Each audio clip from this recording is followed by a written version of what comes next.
Sir, இன்னைக்கு ஆக்சுவலா தமிழக முதல்வர் இந்த காலை உணவு திட்டம் அப்படின்னு விரிவாக்கப்பட்டிருக்கு. குறிப்பா இந்த தொடக்கப்பள்ளி மாணவர்களுடைய எண்ணிக்கை தொடர்ந்து அதிகரிச்சு வருது அப்படின்னு சொல்லி இந்த திட்டம் அறிவிக்கப்பட்டிருக்கு. இதை எப்படி செயல்படுத்திருக்காங்க, இதை எப்படி பாக்குறீங்க? தமிழகத்தை பொறுத்தவரை 2020 நம்முடைய புதிய கல்விக் கொள்கையை கொண்டு வந்த பொழுது மத்திய அரசு குறிப்பாக காலை உணவு திட்டத்தை புதிய கல்விக் கொள்கையில ஊக்குவிச்சிருக்கிறாங்க. 2020 புதிய கல்விக் கொள்கை எடுத்து பார்த்தீங்கன்னா நம்முடைய பத்திரிகை நண்பர்களுக்கு தெரியாது இல்லை, எல்லோருக்குமே தெரியும். இன்னைக்கு இந்தியா முழுவதுமே இதை கொண்டு வர வேண்டும் என்பது மோடி ஐயாவுடைய விருப்பம். அதற்கான ஃபண்டும் கூட மத்திய அரசு கொடுக்க ஆரம்பிச்சிருக்கிறாங்க. குறிப்பாக புதிய கல்விக் கொள்கையில கொண்டு வந்திருக்கக்கூடிய திட்டத்தை எல்லாம் ஒரு மாநில அரசு முழுமையாக நிறைவேற்ற ஆரம்பிச்சாங்கன்னா அதற்கான ஃபண்டும் கூட மத்திய அரசு கொடுக்க ஆரம்பிச்சிருக்கிறாங்க. ஆனா தமிழக அரசு விதண்டாவாதமாக நாங்க புதிய கல்விக் கொள்கை ஏத்துக்க மாட்டோம், ஆனா இது புதிதாக இந்த காலை உணவு திட்டம் என்பது நாங்கள் கண்டுபிடிச்சிருக்கிறோம், உலகத்துல யாருமே இல்ல, நாங்கள் கண்டுபிடிச்சிருக்கோம் அப்படின்னு சொல்வது இது வேடிக்கையானதுங்கண்ணா. காலை உணவு திட்டம் கண்டிப்பா கொடுக்கணும், அது அரசியல் பண்ணக்கூடாது, அதுல எந்த மாற்று கருத்தும் இல்லை. அது யாரு கொண்டு வந்தாலும் கூட மக்களுக்கு அது பயன்படணும். ஆனா தமிழகத்தில் அது திராவிட மாடல் என்று சொல்வதை ஏற்றுக்கொள்ள முடியாது. அதனால் காலை உணவு திட்டமாக இருக்கட்டும், மதிய உணவு திட்டமாக இருக்கட்டும், எல்லா குழந்தைகளுக்கும் இன்னும் சத்தாக குறிப்பாக நியூட்ரிஷியஸா கொடுக்கறாங்க. உணவு கொடுப்பது முக்கியம் அல்ல. இன்னைக்கு மத்திய அரசு நிர்ணயிச்சிருக்கிறாங்க, ஒரு குறிப்பிட்ட வயதில் இருக்கக்கூடிய பள்ளி மாணவன் மாணவி எந்த அளவுக்கு கலோரிஃபிக் வேல்யூவோட உணவை சாப்பிடணும், மில்லட் உட்பட சிறுதானியங்கள் உட்பட அந்த குழந்தைக்கு புரோட்டீன் புரதச்சத்து உட்பட கிடைக்கணும். அதையும் தமிழக அரசு மத்திய அரசோடு இணைந்து 100% தமிழகத்திலே அதை கொண்டு வருவதற்கு முனைப்பு காட்ட வேண்டும். இதில் அரசியல் செய்யக்கூடாது. இதில் நிதி பற்றாக்குறை இருந்தாலும் கூட மத்திய அரசு கொடுப்பதற்கு தயாரா இருக்கிறாங்க. இத்தனை ஆண்டு காலம் கழித்து மாநிலத்தில் ஒரு கல்விக் கொள்கைக்காக ஒரு குழு போட்டு ரிப்போர்ட் கொடுத்திருக்காங்க. அந்த ரிப்போர்ட்டை பற்றி நாங்கள் விலாவரியா பேசியிருக்கோம். அந்த ரிப்போர்ட்டை பாயிண்ட் அனலைஸ் பண்ணியிருக்கோம். மத்திய அரசினுடைய புதிய கல்விக் கொள்கை அப்படியே எடுத்து பேரை மாற்றி அப்படியே வச்சிருக்கிறாங்க. அதை பற்றி இதுக்கு முன்னாடி விரிவாக பேசியிருக்கிறோங்கன்னா, அதனால் தமிழக அரசு இன்னும் சிறப்பாக செய்யட்டும். குறிப்பாக ஊட்டச்சத்தை உறுதி செய்யணுங்கண்ணா. வெறும் சாப்பாடு இட்லி தோசை கிடையாதுங்கண்ணா. தேவையான முட்டைகள், தேவையான புரதச்சத்து, தேவையான மில்லட்டு, நார்ச்சத்து, இதையெல்லாம் ஊக்கப்படுத்தி கொண்டு வரணும். அதற்கு என்ன வேண்டுமானாலும் மத்திய அரசு செய்யும். காரணம் புதிய கல்விக் கொள்கையில் அதை பற்றி நம்ம பேசியிருக்கோம். ஆனா நீட் தேர்வை பொறுத்தவரை நாங்க தீர்க்கமா இருக்கிறோங்கன்னா நீட் தேர்வு இருக்க வேண்டும், அதில் எந்த மாற்று கருத்தும் இல்லை. தமிழ்நாடு இந்த ஆண்டு தான் பெஸ்ட் பெர்ஃபார்மன்ஸ். 2024 பார்த்தீங்கன்னா 59% விழுக்காடு நீட் தேர்வில் தமிழக மாணவர்கள் பாஸ் பண்ணியிருக்கிறாங்க. கடந்த 5 ஆண்டுல பெஸ்ட் ரிசல்ட் 2024. இன்னைக்கு நீட் தேர்வு நடத்தக்கூடிய NTA National Testing Agency NTA NEET தேர்வு நடத்துறாங்க. அதுல குளறுபடிகள் இருக்கா சுப்ரீம் கோர்ட் ஆராய்ஞ்சிட்டு இருக்காங்க. அதுல இருக்கக்கூடிய தவறுகளை சரி பண்ணிட்டு இருக்காங்க. NTA நீட் தேர்வு மட்டும் நடத்தல, UGC பல பரீட்சையிலிருந்து நிறைய பரீட்சைகள் NTA நடத்துறாங்க. NTA தலைவரை மாத்தி இருக்கிறாங்க. சுப்ரீம் கோர்ட் ஒத்துக்கிட்டாங்க. இந்த நீட்டினுடைய பேப்பர் லீக் என்பது லோக்கலைஸ்ட், சில இடங்கள்ல ஒரு இடங்கள் நடந்திருக்கு. அதற்கான யாரு தவறு செஞ்சிருக்கிறாங்களோ நடவடிக்கை எடுக்கிறாங்க. 10 ஆண்டு சிறை தண்டனை பார்த்திருக்கிறீங்க நம்முடைய புதிய சட்டம். இது ஒரு பக்கம். இன்னொரு பக்கம் இந்த நீட்டை வைத்து திமுக தொடர்ந்து அரசியல் பண்றாங்க. நாங்கள் கேட்பது ஒன்றே ஒன்று மட்டும்தான், வெள்ளை அறிக்கை. நீட் 10 வருஷம் ஆயிடுச்சு, நீட்டுக்கு முன்னாடி 10 வருஷம் வெள்ளை அறிக்கையா கொடுங்க. எத்தனை அரசு பள்ளி மாணவர்கள் அரசு மருத்துவ கல்லூரிக்கு நீட்டுக்கு முன்னாடி போயிருக்கிறாங்க, நீட் வந்ததுக்கு அப்புறம் போயிருக்கிறாங்க, முதல் தலைமுறை பட்டதாரிகள் இருக்கக்கூடிய குடும்பத்தில் எத்தனை பேர் போயிருக்காங்க, தனித்தனியா பிரிச்சு கொடுங்க. அந்த டேட்டா எல்லாமே தமிழக அரசினுடைய டைரக்டரேட் ஆஃப் மெடிக்கல் எஜுகேஷன் கையில் DME கையில் இருக்கு. அதை கொடுத்தாவே தமிழக மக்களுக்கு தெரிந்துவிடும். நீட்டை பொறுத்தவரை ஏழை மக்களுக்கு அது உதவியாக இருக்கிறது, நடுத்தர மக்களுக்கு உதவியா இருக்கு. டேட்டாவே கொடுக்காம வெறும் வாய்ப்பேச்சு தமிழக அரசு பேசிக் கொண்டிருக்கின்றார்கள். ஆமாங்கண்ணா, ஆமாங்க ஐயா, ஆமாங்க ஐயா. ஐயா நம்மை பொறுத்தவரைங்க ஐயா, காவல்துறை வெளியிட்டு இருக்கக்கூடிய CCTV உண்மைதான், அது உங்களுக்கும் தெரியும் எனக்கும் தெரியுங்க ஐயா. அதுல வந்திருக்கக்கூடிய புகைப்படத்தில் இருக்கக்கூடியவங்களை அவங்க ஐடென்டிஃபை பண்ணி இவங்க தான் குற்றவாளின்னு சொல்லியிருக்காங்க, அதுவும் உண்மைதான், அதுவும் மறுக்கிறதுக்கு எது இல்லை. இன்னைக்கு நாம் ஒரு விஷயத்தை புரிஞ்சுக்கணுங்க ஐயா, அந்த கூலிப்படை என்பது வெட்டிட்டு போற படை. இந்த கூலிப்படையை ஏவி விட்டது யார்? இதற்கு பண சப்போர்ட் பண்ணது யார்? இந்த கிரிமினல் கான்ஸ்பிரசி அப்படிங்கிறாங்க. யார் இதற்கு மூளை? யார் இவரை கொன்றால் பலன் கிடைக்கும்னு யாரு கொன்னாங்க? இதை கண்டுபிடிக்கத்தான் நாம் சொல்லிக் கொண்டிருக்கின்றோம். இல்ல திருவேங்கடம் வந்தாரு, என்கவுண்டர் பண்ணிட்டோம், அவரு தான் வெட்டாரு, அதுல யாருக்குமே மாற்றுக்கிறது இல்லைங்க ஐயா. திருவேங்கடம் என்கவுண்டர் ஆனால திருவேங்கடம் சொல்ல உண்மை என்ன? திருவேங்கடத்தை ஏவி விட்டவர்கள் யார்? திருவேங்கடத்துக்கு பின்னாடி யார் இருக்காங்க? திருவேங்கடம் என்ன அவ்வளவு பெரிய ஆளா? நான் ஒரு தேசிய கட்சியினுடைய மாநில தலைவரை வெட்டி கொள்றதுக்கு நான் வந்திருக்கேன். இன்னைக்கு கேள்வி அது இல்லைங்கண்ணா. பின்னாடி இருக்கக்கூடிய மூளை யாருன்னு தான் திரும்ப திரும்ப கேட்கிறோம். இது பொலிட்டிக்கல் மர்டரா, இது வேற ஏதாச்சும் விஷயமா, இது பண விஷயமா, அதைத்தான் அவருடைய துணைவியாரும் கேட்டுக்கொண்டிருக்கின்றார்கள். அதனாலதான் சிபிஐ என்கொயரின்னு கேட்கிறோம். அதையெல்லாம் தாண்டி இன்னைக்கு பல பத்திரிகைகள் எழுத ஆரம்பித்திருக்கிறீங்க. நடுநிலைமையான சிபிஐ வந்தா தவறு என்ன? இதுல பாரதிய ஜனதா கட்சி என்ன இன்ஃப்ளூயன்ஸ் பண்ண போறது கிடையாது. நாங்களும் பகுஜன் சமாஜ்வாடி கட்சியும் நேரெதிர் சித்தாந்தத்தில் இருக்கக்கூடிய கட்சி. அவங்க என்டிஏல கூட கிடையாது. அவங்களே சிபிஐ என்கொயரி மாயாவதி அவர்களே கேட்கும் பொழுது, நான் உள்துறை அமைச்சருக்கு எழுதிய கடிதத்திற்கு உள்துறை அமைச்சர் அலுவலகத்திலிருந்து தமிழக அரசு கடிதம் எழுதியிருக்கிறாங்க. இந்த மாதிரி நீங்கள் எடுத்த நடவடிக்கை என்ன, அதை எங்களுக்கு உள்துறை அமைச்சகத்திற்கு ஒரு கடிதமாக கொடுங்கன்னு நேற்று முன்தினம் கடிதம் வந்திருக்கு. அப்படி இருக்கும் பொழுது மத்திய அரசு ஃபாலோ பண்றாங்க. நாங்கள் கேட்பது சிபிஐ என்கொயரியில சொல்லட்டும்.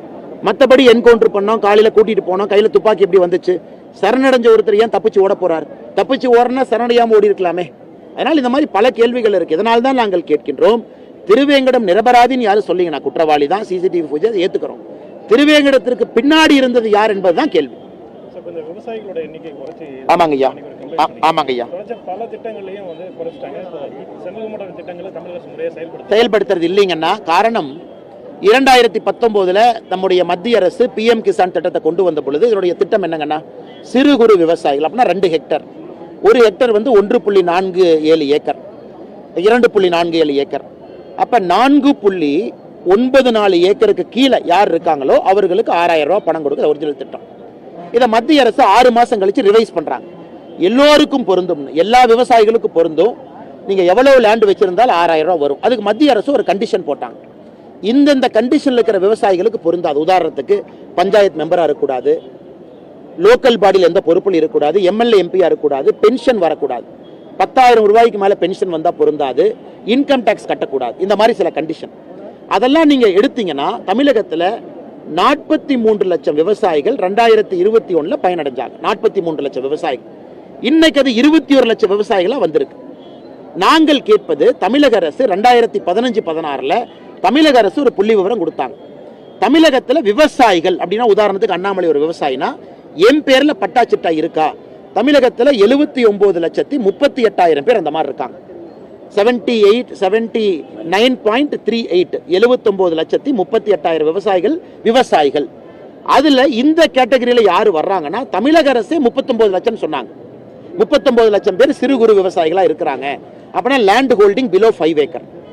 அதுல முக்கியமானது 43 லட்சம் பேர் பயன்பட்டாங்க. ஏன்னா காரணம், மத்திய அரசு எக்ஸ்பேண்ட் பண்ணிட்டாங்க. இன்னைக்கு அது 21 லட்சமா குறைஞ்சிருக்கு. எப்படி குறைஞ்சிச்சு? மத்திய அரசு குறைக்கல.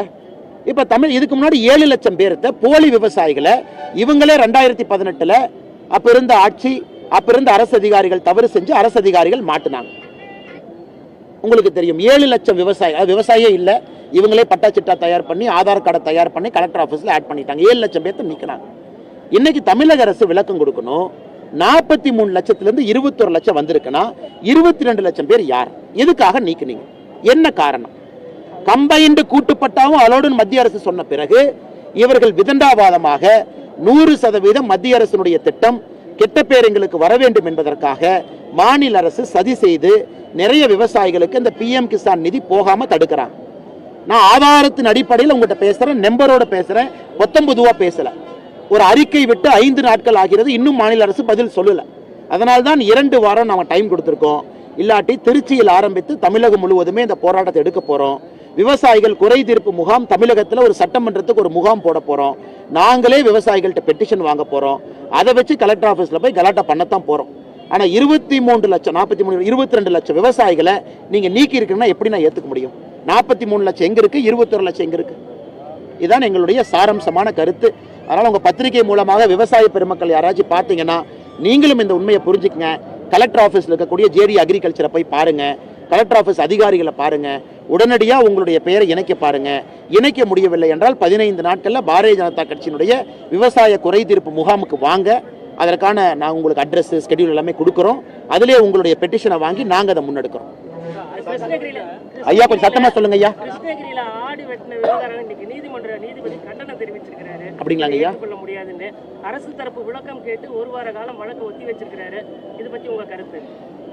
ஐயா எனக்கு இது புதிதில்லை, நான் கம்ப்ளைண்ட் கொடுக்க போகல. இதெல்லாம் வழக்கு தமிழ்நாடு அரசியல் வந்துட்டீங்கன்னா இந்த ஆட்டை வெட்டுறது இதெல்லாம் வந்து சாதாரண தாங்க. ஏன்னா திராவிட அரசியல் நம்ம மோதிக்கிட்டு இருக்கோம், சாதாரண அரசியல் கிடையாது. பழிச்சொல், நம்ம மீது குற்றச்சாட்டுகள், பொய்யான புகார்கள், பத்திரிகையில் பிளான்ட் பண்ணி வர நியூஸ் இதெல்லாம் சாதாரணம் தாங்க ஐயா, நான் கவலைப்படல. பட் யாரோ ஒரு பொதுநல வழக்கு போட்டு யாரோ போயிருக்கிறதா பார்த்தேன். அதுக்கு நீதிமன்றம் கொடுத்துருக்காங்க. நான் என்ன தீர்ப்பி பார்க்கலிங்க ஐயா. இது நீதிமன்றத்தில் நீதியரசர் சொல்லியிருக்கிறாங்க. திமுகவினுடைய முகம் எப்படி இருக்கு அப்படிங்கிறது தமிழக மக்கள் பார்க்கின்றார்கள் என்பதுதான் நான் சொல்லக்கூடிய செய்தி. அதற்காக நாங்கள் அஞ்சப் போவது கிடையாது. எங்களுடைய பணியை இன்னும் முடக்கி விட்டிருக்கின்றோம். பத்திரிகை நண்பர்களுக்கு சாரிங்க ஐயா,